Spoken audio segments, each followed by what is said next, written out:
Hi, I'm Dr. Janeen Berndt, and I'm here on behalf of the OADN Simulation Committee to invite you to our pre-conference workshop, Pioneering the Basics of Simulation Design. Here's the honest reason we built this session. A lot of scenarios look polished, but don't actually teach what they claim to teach, because the fundamentals get skipped.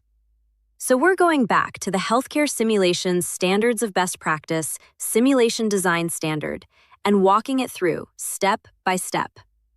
Diane Bradley, Dr. Christy Hyde, Dr. Liz Robeson, Dr. Tammy Schwab, and I will guide you through writing measurable objectives, importance of aligning expected outcomes, planning pre-brief and debrief, active learning strategies, discussing fidelity, and the importance of pressure testing a scenario before it goes live.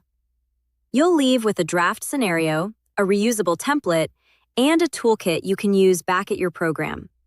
We look forward to you joining us at this workshop. Strong foundations are how we pioneer what's next.